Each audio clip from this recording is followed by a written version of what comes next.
आप देख रहे हैं अल्फा डिफेंस हिंदी में आपका स्वागत है।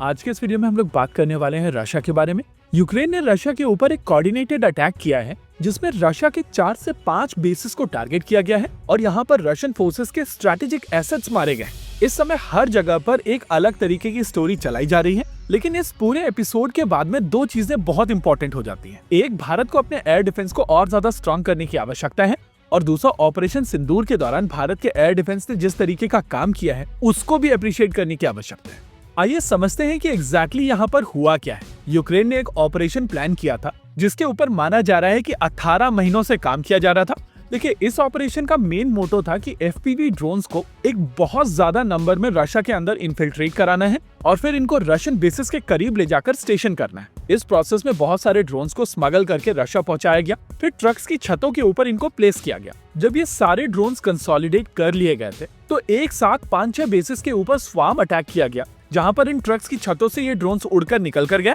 और इन सभी अटैक्स के दौरान रशियन स्ट्रैटेजिक एसेट्स को टारगेट किया गया है, जैसे कि बॉम्बर्स, एयरबोर्न अर्ली वार्निंग और कंट्रोल सिस्टम्स, ट्रांसपोर्ट एयरक्राफ्ट्स और रिफ्यूलिंग टैंकर्स। इस अटैक के बाद में रशिया के काउंटर ऑफेंसिव की क्षमताएं भी काफी हद तक डिग्रेड हो जाएंगी, और क्योंकि इनमें से बहुत सारे ऐसे बॉम्बर्स हैं जो KH-101 जैसी मिसाइल सिस्टम्स को लॉन्च कर रहे थे, तो रशिया की मिसाइल डिलीवरी भी इम्पैक्ट होगी। ओवरऑल यूक्रेन की तरफ से यहाँ पर एक काफी शानदार ऑपरेशन प्लान किया गया था और उन्होंने यहाँ पर जो डैमेज इन्फ्लिक्ट किया है वो बहुत सिग्निफिकेंट है। सबसे इंटरेस्टिंग एस्पेक्ट ये है कि यूक्रेन की तरफ से जो सिस्टम्स यूज किए गए थे वो एफपीवी ड्रोन्स थे, और in first person view drones का प्रयोग करते हुए यूक्रेन ने रशिया के स्ट्रैटेजिक एसेट्स को मारकर गिराया। ये पूरा एपिसोड वर्ल्ड में सभी मिलिट्री पावर्स को सोचने पर मजबूर करेगा, और इस एपिसोड के बाद में वर्ल्ड में हर एक मिलिट्री पावर के दिमाग में ये चीज चलती रहेगी कि कहीं उनका एनिमी इस तरीके का अटैक करने की कोशिश ना करे। देखिए, ऑपरेशन सिंदूर के दौरान भारत के ऊपर पाकिस्तान की तरफ से लगभग 600 ड्रोन्स का प्रयोग किया गया था, और ये स्वार्म अटैक भारत ने पूरी तरीके से विफल किया था।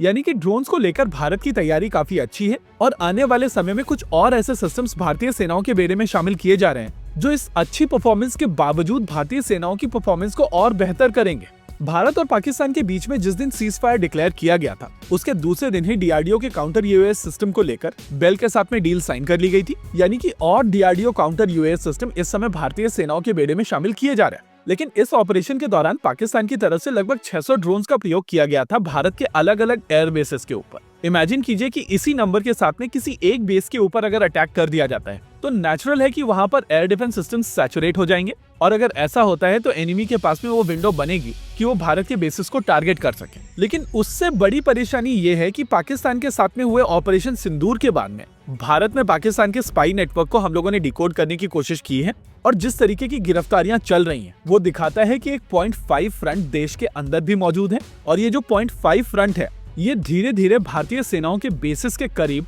इलीगल इमिग्रेंट्स का सेटलमेंट करा रहे हैं, और अगर यहाँ से एफपीवी ड्रोन्स आना शुरू हो जाते हैं तो भारत के लिए बहुत ज्यादा बड़ी परेशानियां खड़ी हो जाएंगी। आई एम श्योर भारतीय सेनाएं इस अटैक को ध्यान से स्टडी करेंगी, और एयर डिफेंस सिस्टम्स की डेंसिटी बढ़ाने के साथ साथ यहाँ पर काउंटर यूएस और इंटेलिजेंस गैदरिंग की मैकेनिज्म को भी फर्दर इंप्रूव किया जाएगा। ओवरऑल इस एपिसोड के दौरान एक चीज और क्लियर हो जाती है कि यूएवीज जितने बड़े थ्रेट हैं उससे ज्यादा बड़ा थ्रेट है इनका स्वार्म। आपके पास काउंटर यूएस सिस्टम्स हो सकते हैं, लेकिन अगर एनिमी की तरफ से इतने ड्रोन्स लॉन्च कर दिए जाते हैं कि आपके काउंटर यूएस सिस्टम्स सैचुरेट हो सकते हैं, तो वहां पर एनिमी आपके ऊपर डैमेज इन्फ्लिक्ट कर पाएगा। और इसी वजह से एक डेटरेंस पोस्चर भी होना चाहिए कि अगर ऐसा कुछ होता है तो भारत की तरफ से एपिसेंटर को टारगेट किया जाएगा और उसके मल्टीपल प्रोपोर्शन में इस तरीके का अटैक करके दिखाया जाएगा जो एनिमी के एयर डिफेंस को ना ही केवल सैचुरेट करेगा बल्कि पूरे बेस को खत्म कर देगा। फिलहाल के लिए इस वीडियो में रखते हैं केवल इतना ही, लेकिन कॉन्फ्लिक्ट एक्स के ऊपर हम लोग इसको रशियन कॉन्टेक्स्ट में भी डिस्कस करेंगे और समझने की कोशिश करेंगे कि आगे रशिया क्या करेगा।